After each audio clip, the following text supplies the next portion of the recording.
السلام علیکم ورحمۃ اللہ وبرکاتہ۔ میرے محترم بھائیو دوستو، شرک ایک بہت بڑا عظیم گناہ ہے۔ رب العالمین نے فرمایا کہ ان اللہ لا یغفر ان یشرک بہ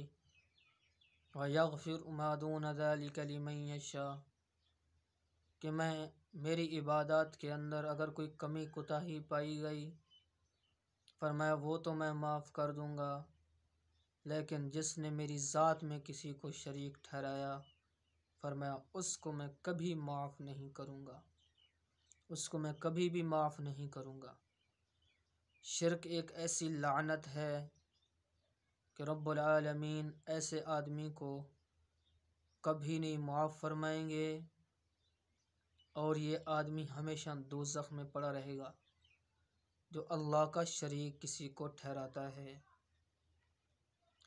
اسی لیے رب العالمین نے فرمایا کہ میرے محبوب نبی کریم صلی اللہ علیہ وسلم، لئن اشرکت، اگر آپ بھی شرک کرتے، لیحبطن عملک، آپ کے عمل برباد کر دیے جاتے، وَلَتَكُونَنَّ مِنَ الْخَاسِرِينَ، اور آپ ہو جاتے نقصان اٹھانے والوں میں سے۔ تو میرے بھائیوں، شرک ایک ایسی لعنت ہے کہ اللہ اسے کبھی معاف نہیں کرتا ہے۔ تو حدیث پاک میں آتا ہے، فرمایا نبی کریم صلی اللہ علیہ وسلم نے،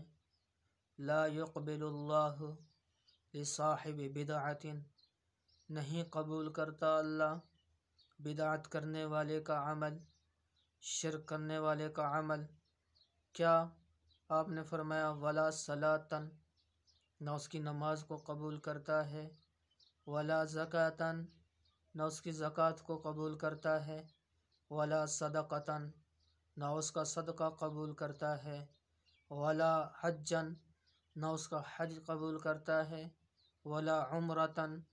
نہ اس کا عمرہ قبول کرتا ہے، ولا صرفا، نہ اس کا خرچ کرنا قبول کرتا ہے، ولا عدلا، نہ اس کی توبہ کو قبول کرتا ہے۔ آپ نے فرمایا